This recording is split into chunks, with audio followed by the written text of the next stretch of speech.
What's up everyone, welcome back to the redandbluesiteYT YouTube channel. It is time for a quick Palace preview for the game tomorrow night against Chelsea at Selhurst Park. Of course, we're off the back of 3 straight defeats, and the one last week against Leicester was the worst of the lot, unfortunately, and I'm not feeling very confident going into this game. I'm not feeling confident. I think that looking how the ways we can beat Chelsea, I think that their defence is still leaky. They've rotated quite a lot at the back four. Frank Lampard, I don't think he's got a nailed on starting back four, and even when he does have has a fully fit 11, I think his defence is definitely leaky, and it's, even though they got a clean sheet last time out against Watford, I think they're definitely there for the taking if you know, again, you have a perfect game in other areas of the pitch and you are clinical on the break and you look to break quickly. I think you can get at Chelsea. It depends if he plays Alonso and Azpilicueta. I think they're starting to get to the age now where they're losing the yard of pace that they couldn't really afford to lose. And also, you know, they're just starting to get to that point in their career now where playing at that level is probably a bit too much for them. I know that's might be a bit disrespectful to say, but it's coming across that way. I think the last few games we've seen them play, they've made quite a few errors, those two. So left them, the fullbacks, it's going to be crucial depending on the fullbacks. If Reece James is playing and Emerson or someone else on the left back, then I think it's a lot more difficult for us, because having that those young energetic fullbacks playing for Chelsea, it makes our life a lot harder, because I think the way to get at them is definitely on the counter-attack, breaking with pace down those flanks, and then putting in crosses, getting bodies in the box, which we didn't do against Leicester. We had no attacking threat whatsoever, and to be honest, I'm not confident we are this time round, but that's the way we get at them, in my opinion. The other end of the pitch is a different story. I think with Giroud or Abraham, they're going to cause us problems, but I do think if Dan's starting alongside Cahill, I'm a lot more comfortable with that than Cahill next to any other centre-back.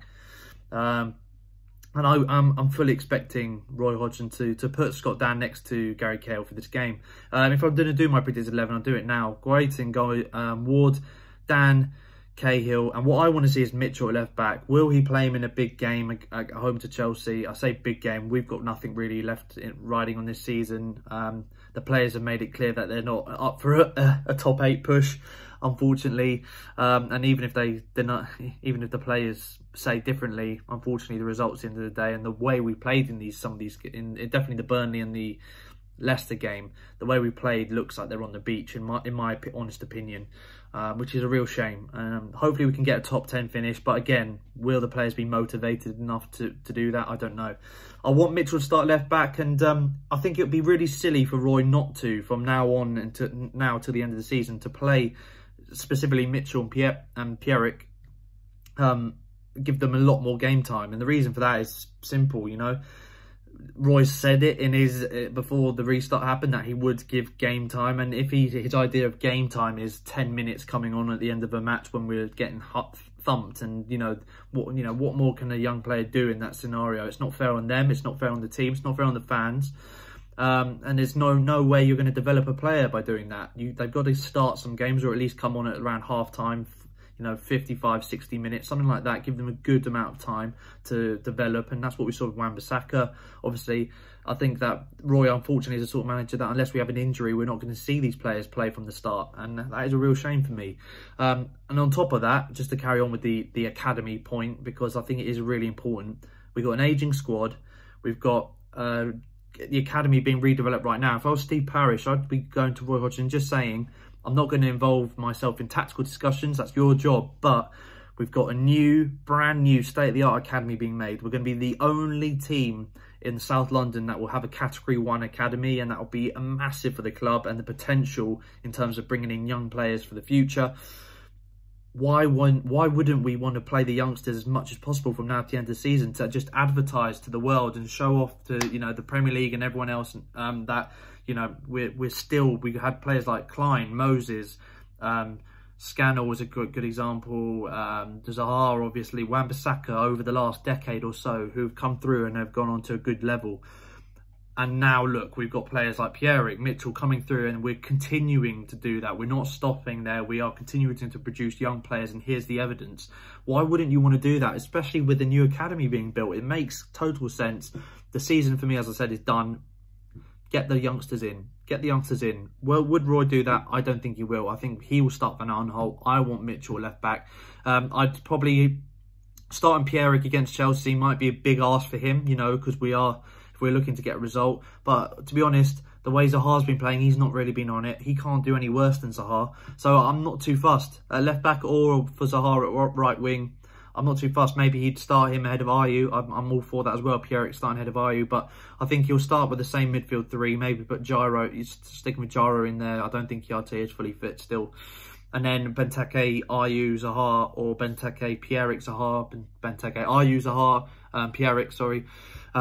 Any one of those combinations. But youngsters is the key for me from now to the end of the season. And I don't see there's no excuse not to. I know that it's a big team and then we run the risk with, you know, youngsters against some of these big teams are getting hammered. But I think the fans are much more willing to accept a big defeat if we have more youngsters in the team, because it's just something to get positive about. It's giving them game time experience, and I think they've got the mentality to be able to deal with a bad result if we do get one. But I honestly don't think they could do any worse than the first 11 right now. That's my preview. I'm predicting a 2-1 Chelsea win. I'm giving ourselves a goal. I know that's optimistic since we haven't scored in three and a bit games, but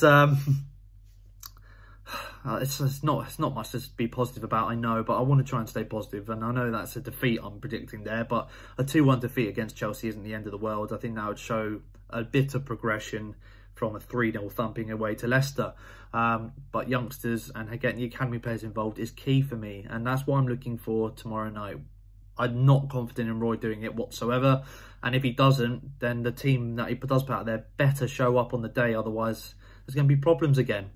Let me know your thoughts down below, guys. A lot on the academy players there, I know, and it's more of a rant, not even a rant, but it's not as much of a preview as you probably were hoping for. But I hope you agree with my thoughts, and if you don't, obviously comment below your thoughts, and definitely listen and read all the comments down below. And I'd be interested to know everyone's thoughts going into this game, because it's going to be an important end to the season for us. I still think there's a lot to discuss, and there's Roy's future. He's getting to that age now where his future is going to be in question. Not so much in terms of getting sacked, but because I don't think he's close to getting sacked.